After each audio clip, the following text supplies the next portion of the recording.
favorite stations, shows, and podcasts. You're listening to 95.7 The Game, KGMZ FM at HD1 San Francisco. Always live on the free Odyssey app. That's a wrap. Yo, that's a wrap. It was an amazing experience. Hope everybody enjoyed it. Hope we got some laughs, some good entertainment.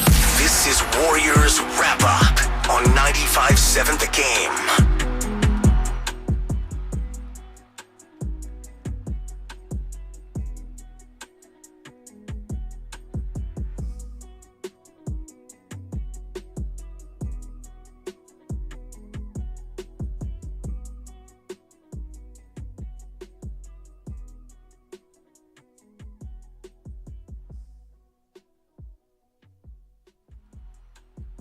Klay Thompson finishes with 32 and putting a capper on a fun fourth quarter inside Chase Center as the Warriors outscored the Timberwolves 31-17 to win it 109-104. Welcome you inside Warriors wrap up here on 95.7 The Game. John Dickinson with you for the next hour or so.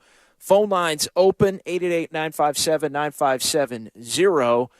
888-957-9570 if you want to react to this one as the Warriors get a big-time win. It was another vintage Klay performance, especially down the stretch and in the fourth quarter. And the Warriors, after a tough start to this one, an ugly first and third quarters, the Warriors able to make up for it in the second and fourth quarters to win this game by that final of 109-104.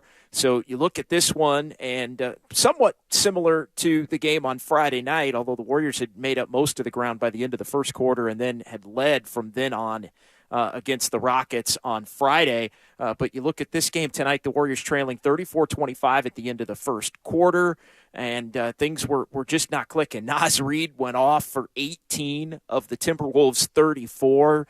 Minnesota knocked down 7 of 12 from three. They did have 6 turnovers, and so that was keeping the Warriors maybe from being down worse. Jordan Poole got off to a rough start.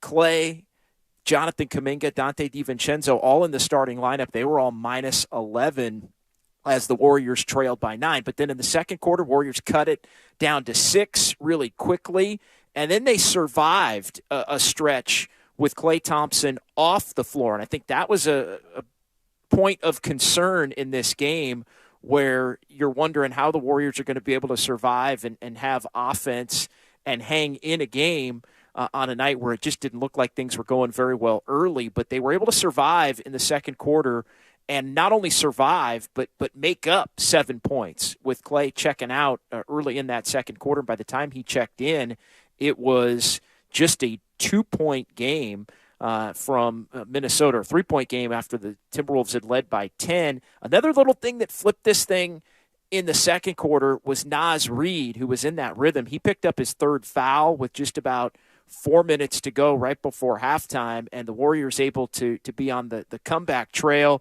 as in ball pressure, the defense, much better. They got to the free throw line, which I thought was key when you look at the first half. 18 free throw attempts for the Warriors in that first half, and they ended up with the lead. As bad as the first quarter was at 34-25, second quarter, Warriors outscore Minnesota 34-23, and they're up by 2 going into the third quarter. And then, unfortunately, in the third, the Timberwolves got hot again after going cold from three-point range. They hit 7 of their first 9, Minnesota did, from deep, then 1 of 11 over the stretch of the middle chunk of the game, and then they began the third quarter by knocking down their first 5 from three-point range, and the lead was right back up to 7, and Naz Reid was hurting them again. Warriors did, for the most part, do a nice job against Anthony Edwards most of the night. Jonathan Kuminga gets a nod for some of the ball pressure and matching up with him at different points in the game tonight. But as the Warriors fell behind and then fought their way back into this one, it looked as if it was going to be another game where the Warriors have a lengthy stretch where they can't buy a bucket toward the back end of the third quarter that had the potential to do them in.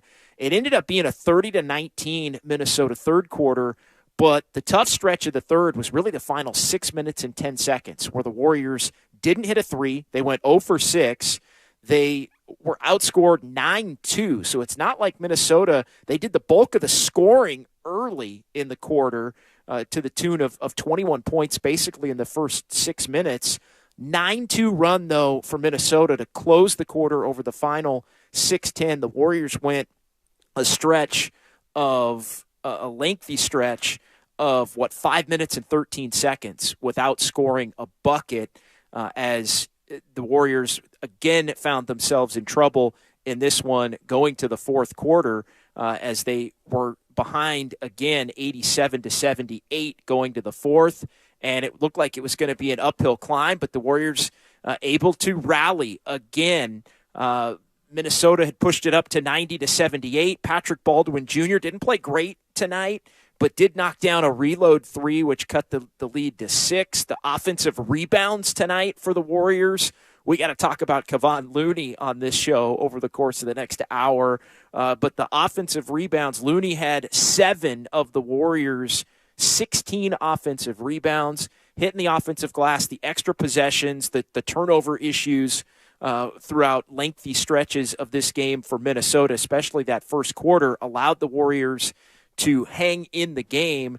And then it looked, though, as if the Warriors were going to have to muster one more run even after the Timberwolves hit a couple of buckets to go back up 94-84 with 8:17 to go. And that's when Klay Thompson started to go off. And that's when you look at some of the adjustments that the Warriors made. They were playing a little bit of zone in the fourth quarter. They ramped up the defensive ball pressure in the fourth quarter, and then Klay started going off. But what the Warriors did effectively offensively that they hadn't really done throughout a good chunk of the game to that point was start driving to the basket. Dante DiVincenzo hit a three. Dante DiVincenzo with another driving layup. And then that opened up some drive and kick opportunities. Klay Thompson hits a three. Klay Thompson then hits the long two that he banks in, one of the great shots you'll ever see. Bank open on the Sunday evening for Klay with Rivers working on him. I mean, just to get a shot off that's got a chance of going in is impressive in that kind of situation. Got a little bit lucky, obviously, with the bank from the corner, and the Warriors able to tie it again with Dante DiVincenzo making it 96 also. 12-2 run to tie it at 96 with 4:48 to go, and DiVincenzo, again, attacking the paint and getting in with a layup at that point to tie it. And then the defense was engaged. Kyle Anderson had an and one, and then Anthony Lamb, who, yes, we can talk about him throwing the inbounds pass away. We can talk about Klay Thompson having a loose handle and getting it poked away after the Warriors seemingly had this thing in hand. But Anthony Lamb, maybe the biggest shot of the night, not from Klay Thompson, top of the arc three that tied the game at 99. And then it was alternating turnovers, the Dante DiVincenzo three, and then the Klay Thompson three after a Naz Reid miss.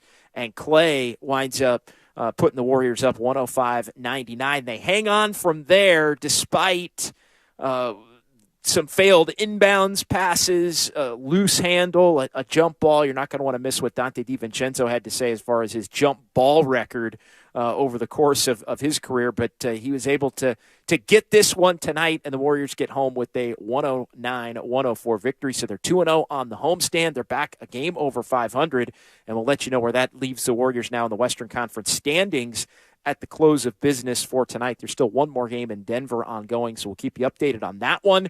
But a lot of key contributors. This game had some of the vibes of the holiday homestand that we talked about on Friday night, where around the end of December and January, the Warriors won the 5 in a row. The bulk of that without Steph Curry for all of it, without Andrew Wiggins for all of it as well. And the Warriors, a lot of games like this one, where ugly at times, but enough competitiveness, enough will.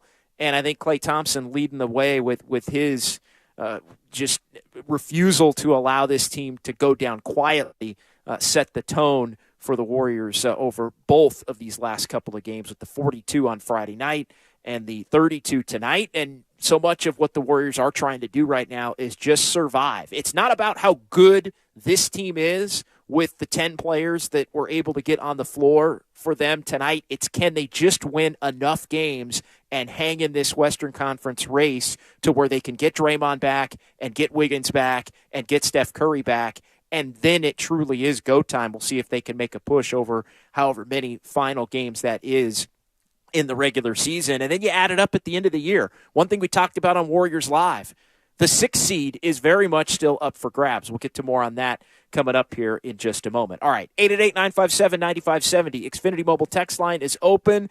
Let's get it started, though, on the phone lines. Is it Mile or is it Mike? Is it who we got? Mike. I had a little mistype there. Mike in San Carlos. What's going on, Mike? Not much. I mean, what a victory, what a comeback. It's just over and over again seeing Poole and Clay at the end with their ball handling skills, making it way too nerve-wracking at the end. Don't know how we fix that. Yeah, I don't know. That's a great question. And at this point, I think you just got to make the simple plays once you get in those positions where the game should be salted away. But yeah, the loose handle, the trouble inbounding the ball. I mean, those were some things that gave the Warriors. I mean, the collective gasp on the Lamb inbounds pass when Clay gets the ball poked away, when there's a jump ball with Dante DiVincenzo having to go in the jump at center circle. But the Warriors did a nice job defending off a couple of those misses and preventing the Timberwolves from getting great looks that would have had the potential to make this thing really hurt had it wound up in an overtime situation, or whether it winds up with the Warriors being down. I mean, that would have been catastrophic for the Warriors if they're unable to get the job done. But, yeah, I think you just look around the horn tonight. I mean, what can you say about Klay Thompson? The platitudes have been there, and deservedly so. And, he's been doing something these last couple of games that I think really only true star players can do. But I think often fans try to ask, it's the quintessential, hey, if a couple of your star players are out, you want the next man up to just step into the void and play like a superstar or level up. And what Klay's done without Steph and Wiggins and now Draymond here for these last two is just level up.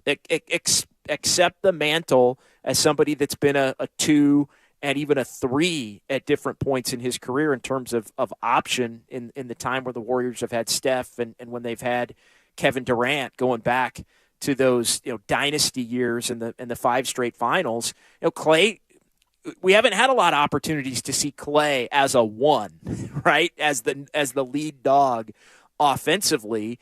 And of course, we had to see the Warriors play 2 seasons basically without him and others having to fill his void from different points down the line on the roster. As the lights go out here inside Chase Center. So for those of you watching on YouTube and Twitch, don't be alarmed. We'll get the cell phone light up and rolling, but it doesn't change the sound here. Maybe I'll do some jumping jacks. And I'm told these are motion activated, so maybe I will just for the people. Just don't mind me. I may try to just do some. I'm just going to do a quick little jumping jack. No, not doing the trick.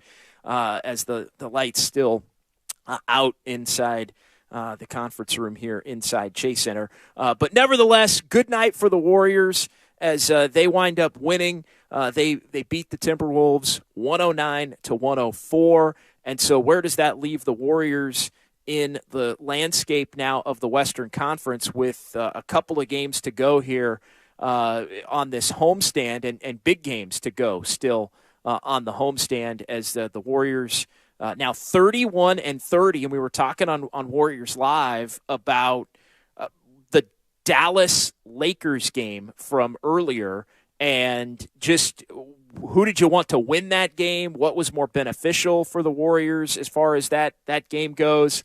And the Lakers ended up coming from 27 down to rally and win that game. And so the question was, and I said this on the pregame, if you believe the Warriors still have action for the 6th seed, then seeing Dallas lose tonight is like no big deal at all. In fact, it's you think You want that to get jumbled up because as much as Sacramento has continued to play well enough to maintain their spot at number 3, and Phoenix looks like they're a team that's going to be getting better when they add Kevin Durant the middle of this week. Dallas is 32-30 with that loss, and they've been just kind of meh with Kyrie and Luka in the fold and playing together. So you look at it, and the Warriors find themselves into the night half game back of Dallas for 6th, and if you can somehow get on a little bit of a run to get the 6th spot, then at that point forget the play-in tournament. You're in the playoffs, and then you let the chips fall where they may as far as who your opponent winds up being. You could draw Sacramento a first time, in over a decade and a half in the playoffs with a bunch of guys that are inexperienced and maybe have action there if you're fully healthy. I think the Warriors would relish an opportunity to face Memphis. I think Phoenix might be a completely different story, but as far as worry about the Lakers chasing you from behind, and the Lakers are now only 2 games back of the Warriors and only a game out of 10th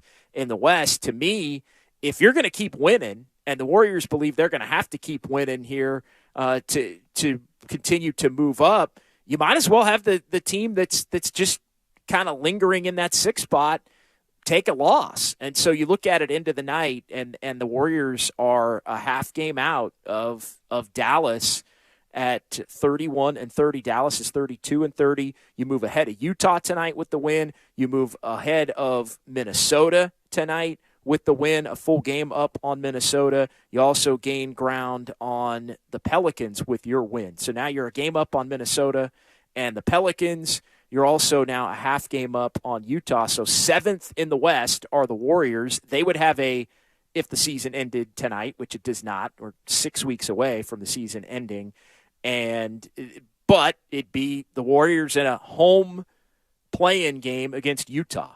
I think you'd feel really good about that if you were fully healthy, if you had to get it, and then potentially on to face Memphis in the playoffs. So at this point, I know we've talked a lot about, is this team playing just to get into the play-in tournament, and to a certain extent, yes, they are. They've got action in other areas as far as chasing down potentially Dallas for the 6th seed here in the West. 888-957-9570, 888-957-9570. Warriors wrap up here on 95.7 The Game. Let's get to Robin in San Francisco. What's going on tonight, Robin? How are you?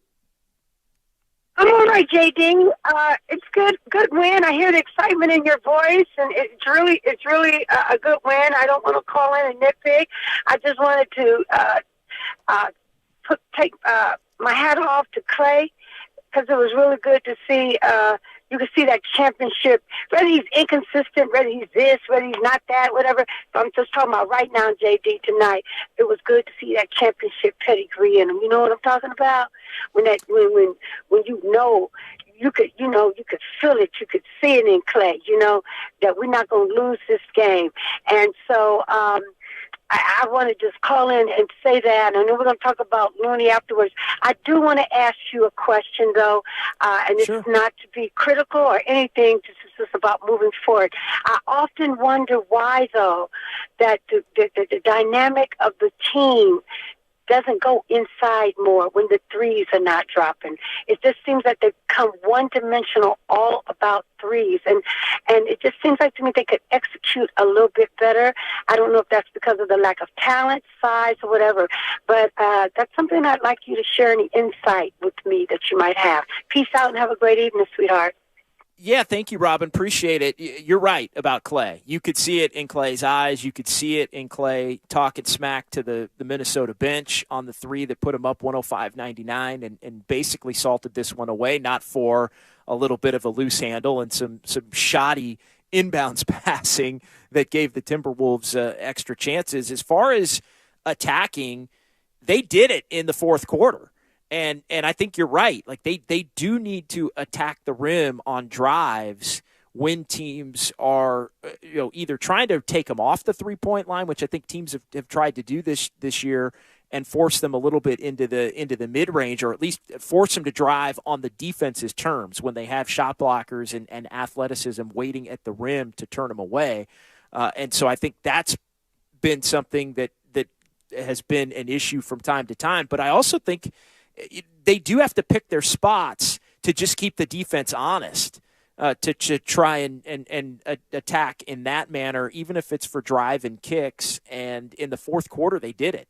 In the fourth quarter, and that's where I think a lot of the onus can be put on Jordan Poole from time to time to really attack and create, especially in these games with Steph Curry out. But the guy who did it tonight was Dante DiVincenzo. Dante DiVincenzo in the fourth quarter, I mean, I'm looking at, ties it at 96, going to the rim. He hit a three, then hit a layup that made it 96-89.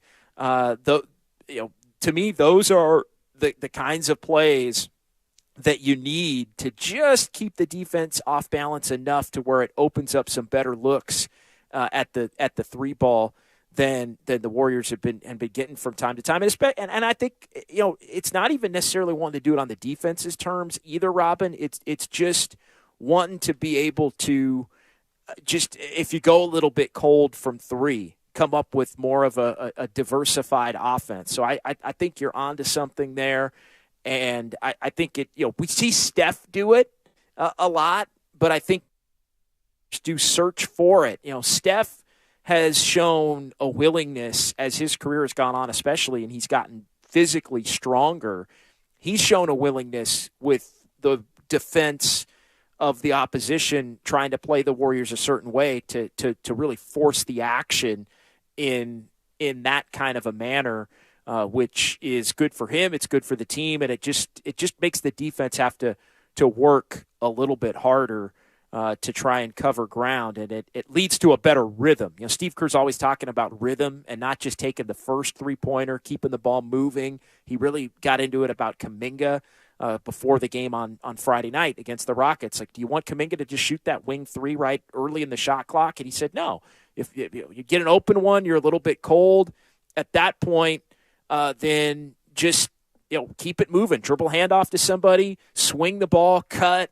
Maybe you'll get it back, but the offense in the game has much more of a rhythm, which leads to better opportunities for shots to go down. So, yeah, I think that is something, Robin, that the Warriors can do a better job of from time to time. But I think if you go back and watch it, they did pick their spots to do it in the fourth quarter, and that, along with the defense, that along with the refuse to lose mentality from Klay Thompson, that all added up to the Warriors able to rally from being down 14 early, being down 12 in the fourth quarter. It was 90-78 when the Warriors got it rolling and ultimately wind up outscoring the Timberwolves 31-17 in the fourth quarter to win this one tonight, 109-104. All right, 888-957-9570. The lights are back on inside Chase Center here. I want to thank the gentleman that came down and clicked them on. Somebody came down in the studio room here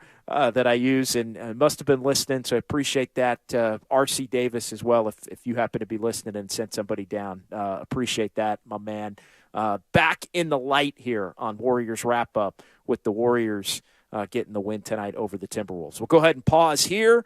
We'll come back. We'll hear from Steve Kerr. We'll hear from Dante DiVincenzo. We may even hear from Kevon Looney or Klay Thompson as the Warriors get it done right here on 95.7 The Game.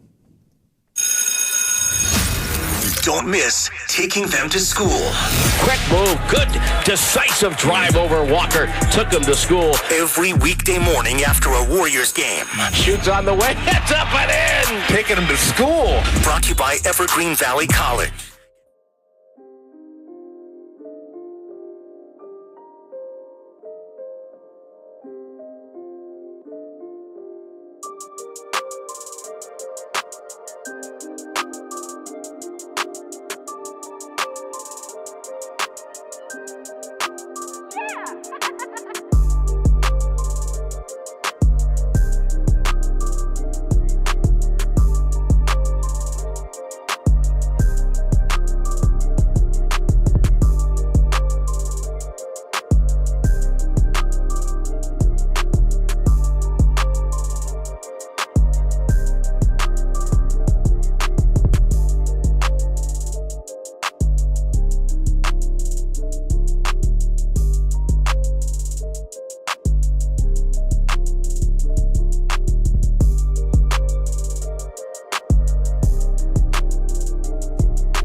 96-94.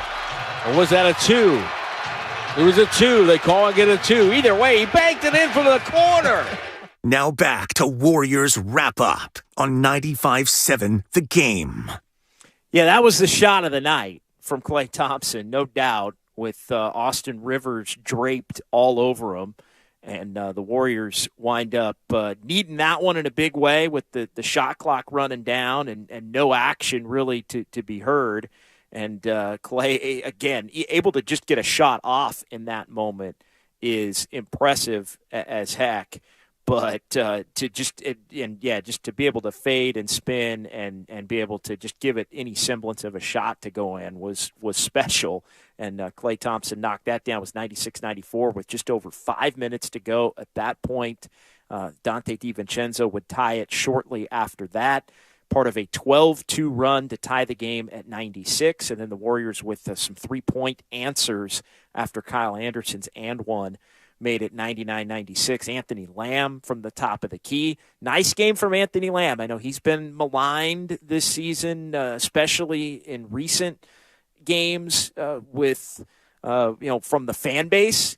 But and the inbounds pass is something that would have been tough to live down if the Timberwolves had been able to knock down another 3 late.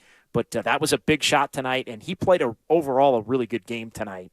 A solid game from Anthony Lamb, but the 3 to tie it at 99, and then DiVincenzo with a 3, and Klay Thompson with the 3 to put the Warriors up 6 before they had to hang on and get the win against the Timberwolves in this one tonight as the Warriors improved to 31-30 with the 109-104 victory. All right, before we hear from Steve Kerr, let's get to our hardest working player of the game, which is brought to you by AC Transit. Thompson now waiting, left side, good pump fake, dribble drive by Klay, dishes out to DiVincenzo, catch and shoot 3, yes! Warriors 102, Minnesota 99. Yeah, 102-99 at that point, and frankly, and simply put, the Warriors don't win tonight without Dante DiVincenzo. The 4 3-pointers made, the 21 points. Everybody in the Warriors starting lineup tonight in double figures. Not everybody shot it well. Rough shooting night from Jordan Poole, 1 of 8 from three-point range with the 4 turnovers.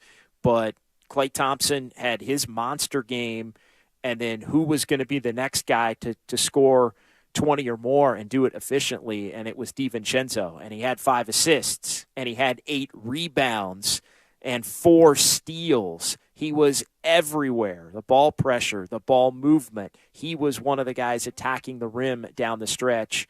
Warriors don't win this one without Dante DiVincenzo. He wins the jump ball for what he said in his postgame press conference was the first time in his life he's won a jump ball.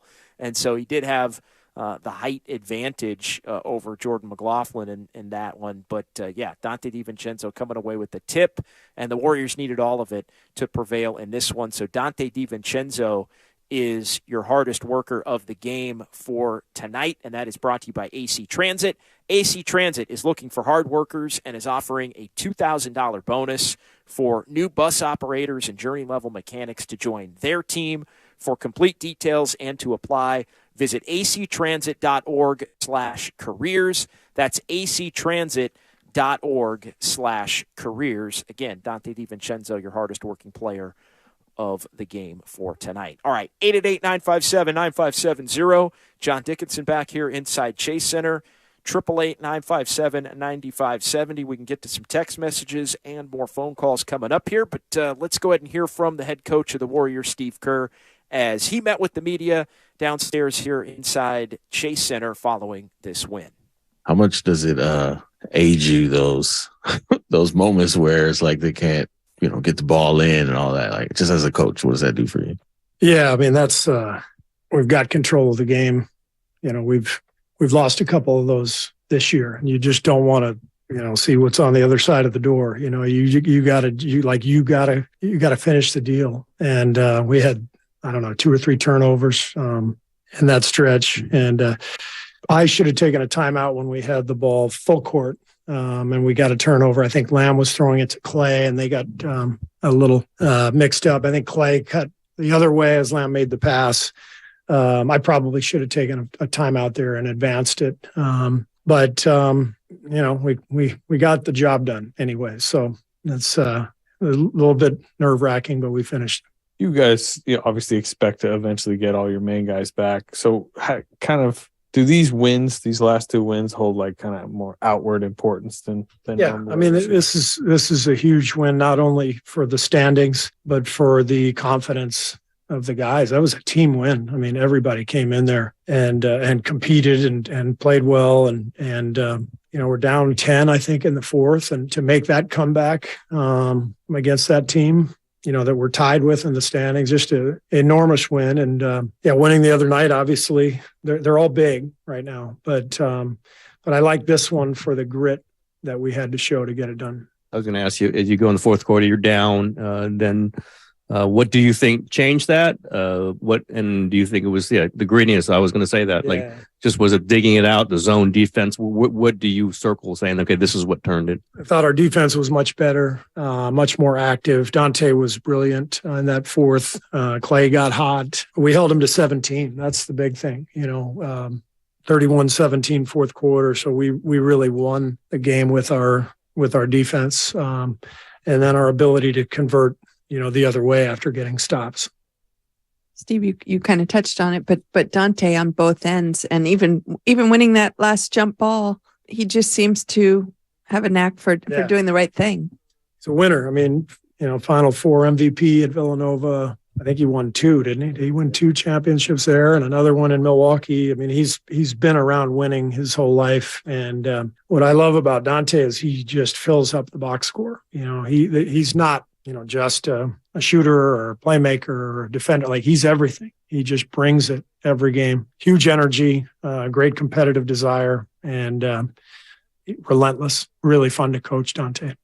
I think my question is similar to Slater's, but when you're playing without 3 starters, how heavy is the rope for everybody else to pick up? And what do you think about a win like this and the effort your guys are putting forward to move up in the standings? In some ways, it's I was a bench player my whole career. In some ways, it's kind of liberating when you only have 9 or 10 guys and everyone knows they're going to play. The all hands on deck cliche is a good one. It's just that group, and you go out and you just swing away. You just you go for it. And I thought after the slow start, our guys got to a point where they just competed and didn't worry too much about the result. They just competed and made plays and eventually got over the hump. We obviously talked a lot about Clay last game, but again, do you see any difference in him in just his ability to kind of create? I mean, he's never been that kind of guy, but he is dribbling into shots. He is finding his way through it.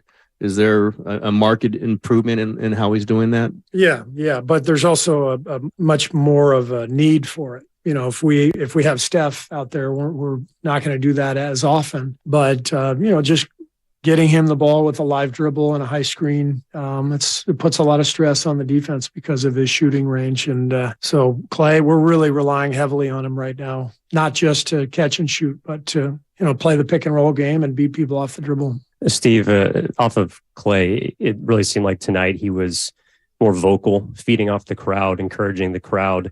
A third game in 4 nights that he's been, continuing to shoot the ball well. Do you feel like you've seen maybe more growth from him as far as being a leader and being put in a situation he hasn't really had to put him before? What have you seen from him as far as his emotion? Yeah, Clay is really stepping up on the leadership front. He's been more vocal. He's encouraging the guys. I think he recognizes that he is much needed in that role with all of our guys out. So he's done a great job with it. Steve, it's the 3rd time this season you guys have held the team to less than 20 points in the fourth quarter, less than 30% shooting. How do you bottle that? That sometimes shots go in and sometimes they don't. I mean, we gave up a wide open corner 3 to tie the game at the end, and the shot didn't go in. So it's it's a game that we earned and we deserved, and all we can do is look forward. We can't look back. We just have to look ahead to the next one, keep competing, and see what happens. You talked about the grit that was required to win this game, and that's something that you guys have kind of been searching for a lot this season. What do you think, maybe tonight, what do you think needs to happen to have that appear more consistently? Just what we did tonight, just, get out of our own heads and just compete together. And that's what I loved about the win. It was just, everybody was just focused on winning. No hanging of the heads, just go play. You went to zone like almost the whole fourth quarter, maybe the entire fourth quarter. Was that in reaction to Naz Reid? What were you emphasizing there, and what do you think it did? We came into the game knowing we wanted to mix up our coverages and give them some different looks. So, it worked a couple times, so we stayed with it. And, next game could be totally different. It's just, you just try to search for something and find something. And if you find it, you stay with it. You play your two-way guys 25 and 21 minutes tonight. They're both kind of coming up towards their limit. What are the conversations like right now about, your open 15th spot, and also your realization of how much you've been needing those guys? Yeah, well, that realization happened a long time ago, So Lamb and Ty have been huge. They've helped us win a lot of games this year. Lamb does a whole lot of stuff that people don't recognize. He is one of our best defenders in terms of coming over and rotating and understanding our coverages and hitting bodies, boxing out. He's a good passer, good three-point shooter. He hit the big one from the top of the key. He can play multiple positions. We played him as a small 5. He and Kuminga have been a great combination this year. I think Lamb and Kuminga together opens up the game for Kuminga a little bit. So, yeah, Lamb he's been really important. And Ty, didn't shoot it well tonight, but 4 assists, 3 steals, no turnovers. That's kind of what Ty does. He's a very traditional point guard, and he's had an amazing shooting year too. I think he's 50, 40, 90, on the year with low volume, but the guy's just a basketball player. So with our team this year, the makeup of the roster, the youth, the empty roster spot, Andre's absence, Ryan Rollins' surgery, we need the depth. And so those guys are good players, and they're helping us win games. Several days, week, whatever, Yeah, ultimately that's Bob's decision. So Bob and I will have a conversation about that. What recognition does Kevon deserve with 17 rebounds, 7 of them O boards? I'm just getting tired of Raymond coming to me after every game saying that's the 6th consecutive game where Loon has had 13 or more rebounds, and it's like, I know, Raymond, I don't need that from you, but. We've just come to expect it now. He's an elite rebounder, and carved out such a great role for himself. And the reason he's a multi-time champion, he just gets it. He's a pro and damn good player. Yeah, Kevon Looney, a pro's pro, damn good player, 17 boards, 12 points, 4 of 6. He has a block. He's just a stabilizing force and a championship player for the Warriors. A lot to chew on there from the head coach of the Warriors, Steve Kerr. Xfinity Mobile text line with this one that I wanted to save until we heard from the head coach of the Warriors, Steve Kerr, there. This one from the Xfinity Mobile text line. JD, please give some of Patrick Baldwin Jr., give him some of Lamb's minutes. I can't take the mistakes Lamb makes.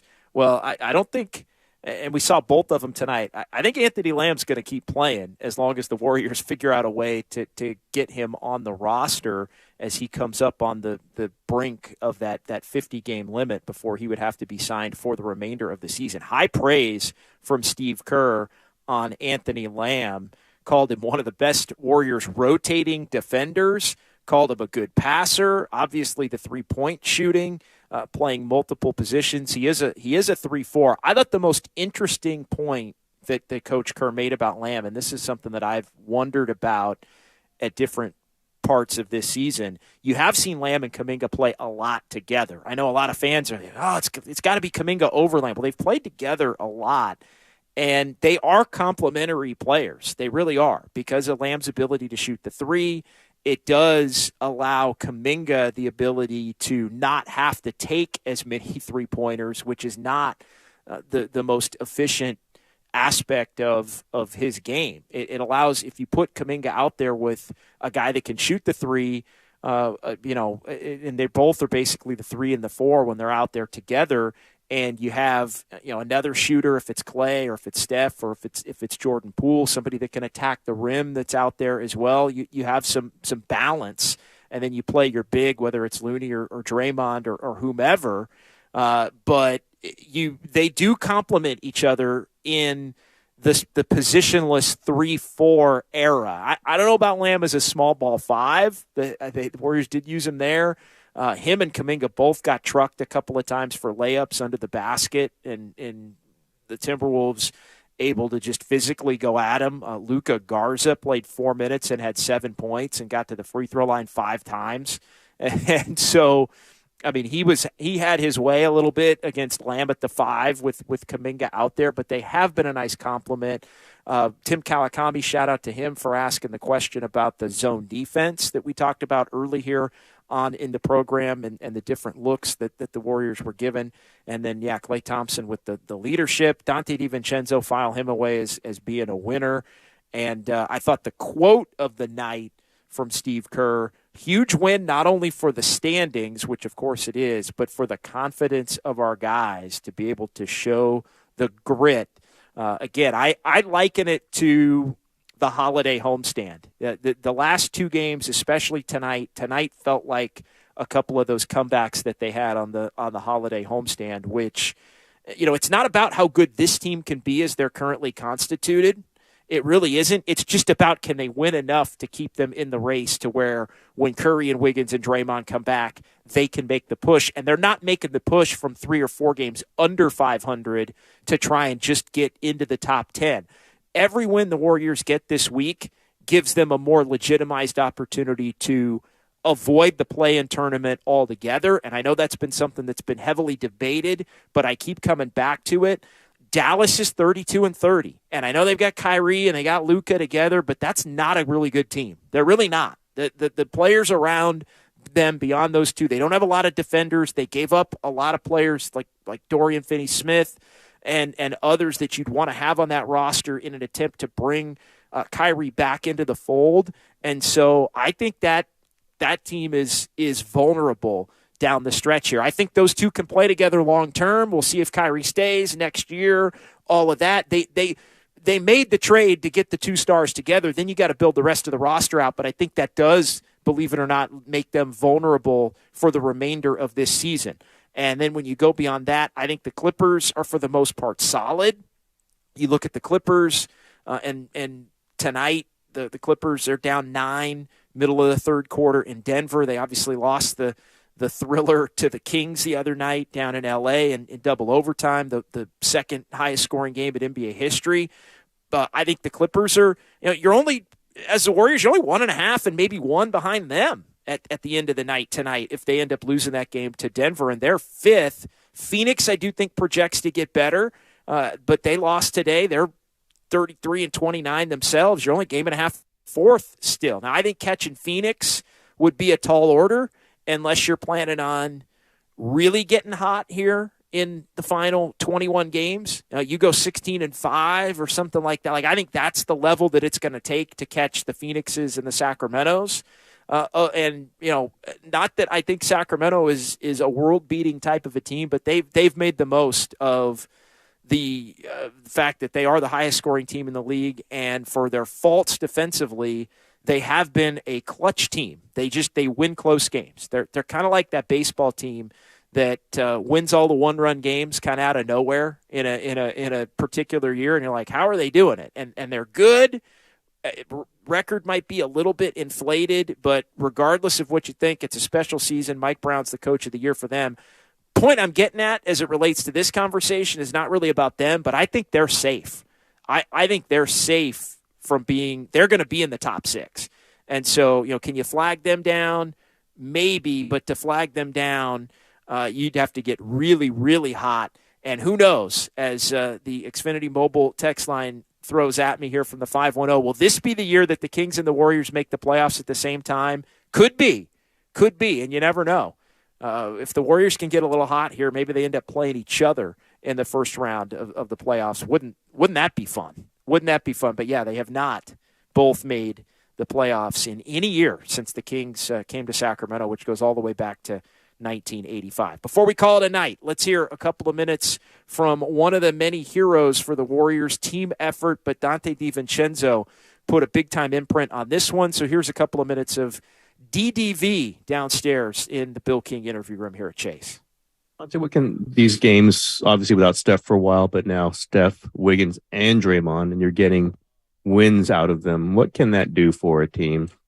It's huge for confidence. I mean, I go back to, when was it? We've had a home stretch around the New Year, around Christmas time. Same sort of thing. Guys, start to build that chemistry, kind of the second unit, kind of the guys that are out in and out of the rotation. So then when those big dogs come back, we're clicking in the second unit. So it's not, there's not that huge difference in gap like there was in the beginning of the season.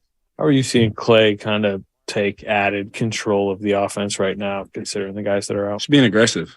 I think he made some really good reads tonight too. Like we ran a couple plays where he came out and they jumped out. He hit Loon on the dive. I think those are the ones where that's huge. Because once he gets it going, he's shooting over 2-3 people and knocking it in. That's what we need. He made, I think, 3 big ones down the stretch. So him just staying aggressive is the biggest thing that we need from him. Dante, what did you guys find or what did you drink before the fourth quarter that showed up that wasn't there at the start of the game? Heart. Right. Honestly, we stayed within 10 for a while in that third quarter, anywhere from 9 to 12, I forget. But we knew that's a quick turnaround in the NBA. So we had to keep our heads up. We know that when we're up 9, we're up 12, the game's not over from other teams. They're going to keep fighting. So that was the message in the timeout. Just keep fighting. We're right there. We're within striking distance. And we came out and, we hit, 4 straight threes or layups and stuff like that. And we made that run. They had to call 2 timeouts. I think once we changed that, everybody's kind of picked it up and their confidence picked it up. Their energy picked up and we closed out the game. And how much of a factor do you think defense was in defeating that offense? That's what it was. It wasn't offense. We're going to take our threes. We're going to, push in transition, but we really locked in defensively in that fourth quarter. I think they were getting some easy non-contested threes. And once we pressured, make them go downhill, we didn't foul. They couldn't make those layups around the rim with, 2-3 guys going to try to block it. And then we were off and running. So it wasn't offense. It was definitely defense night. You're taller than McLaughlin, but how nerve-wracking is a jump ball at that moment in time? And how much adrenaline did you have? Because you got way up there for that one. Truthfully, I didn't care at all. If they got it, we were going to get a stop. That was my mentality. But it was good to hear that it wasn't Kyle Anderson for sure, and being 6'8", to be real. Dante, he kind of beat me to my thought. But how often have you had? I never win jump balls. I mean, have you done them? How many times would you say you've done them? I want to say under 10 for sure. Okay. In my career, but that was probably the first one I won. Really? Okay. Yeah. And how much pride do you take in your rebounding? You had a key rebound there in the last couple minutes, and just I think 8 or 9 tonight. Rebound for me, it's just an effort thing. So when I'm locked in, I think 2 offensive rebounds, that's when I'm really engaged. And, the coaches are on me. My family's on me. That's something I pride myself on. So just keep that going. For Klay Thompson, beyond what shows up in the box score, I mean, with 3 key starters out, including 2 main leaders, I mean, how have you seen him maybe step up and take on that leadership role? He's a Hall of Famer, in my opinion. He's a Hall of Famer. So what he's doing is not, out of the ordinary. He's been having a hell of a career, and guys go down. Klay Thompson's still Klay Thompson at the end of the day. That rim is this big at all times. And I love that. You learn a lot from him just by go out there and hoop. And I think that's why he's going to be a future Hall of Famer. Your family's on you for rebounding? Sure. Who parents, siblings, my pops, cousins? My pops. What are the messages you get? You guys are rebounds. Go rebound the damn ball. What do you have, a star chart? Do you get some rewards? You would think, but no. It's always like, how do you describe Klay Thompson and his quirkiness and competitiveness? Have you ever had a teammate like him? I've not. I actually was talking to Monty about this for a while. He's unique. He's him, and he ain't never going to change who he is for anybody. And that's, I think that's why he's so loved, like being from the outside looking in last year. You don't know these guys. I thought Loon never talked. I got here and Loon's, one of the best voices in the locker room. And Clay's Clay. I really don't know how to describe it, but we definitely feed off of Clay. And, when he gets it going in the game, you can feel everybody's energy kind of change. And that's what we needed. Dante, I think it's just the second time all year you guys trailed by as many as 9 going into the fourth, and you guys pulled off the win. Is that like kind of the biggest thing from tonight? You guys were able to come back, in that fourth quarter? Yeah. I said it before. It's the defensive stops tonight. They had too many easy looks, uncontested threes. We were fouling a little bit too much for our liking, and, we didn't want to continue that. So to start that fourth quarter, we really locked in, and the emphasis of not fouling and getting out in transition, that's kind of our identity, and that's who we need to be.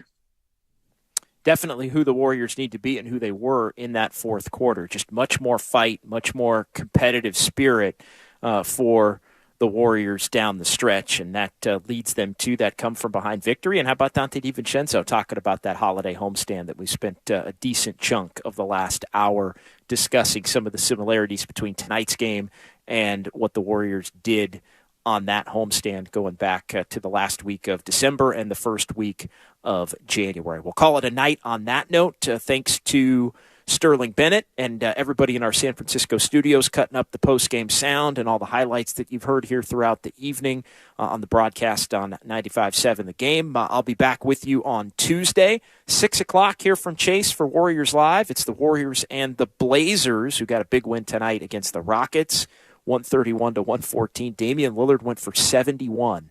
And so, the Warriors are going to have their work cut out for them. MRI forthcoming on Draymond Green, so stay tuned for more news on him and that bruised knee. We'll get you the latest tomorrow here on 95.7 The Game as that news breaks. And for everybody here at Chase, I'm John Dickinson. We'll talk to you Tuesday as the Warriors beat the Timberwolves 109-104. You heard it right here on 95.7 The Game. Good night. Thanks to the Xfinity 10G network, my little brother's friends won't leave our house. When I was their age, internet with basically no interruptions was a pipe dream. You sound like my grandpa. Now through March 21st, new customers can get 1 gig internet on the Xfinity 10G network. It's just $30 a month for 2 years when you add mobile with unlimited data. Go to Xfinity.com/10G, call 1-800-XFINITY, or visit a store today. Requires paperless billing and autopay with stored bank account. Restrictions apply. Taxes and fees extra. Xfinity Mobile requires Xfinity internet. After promo, regular rates apply to internet service and device.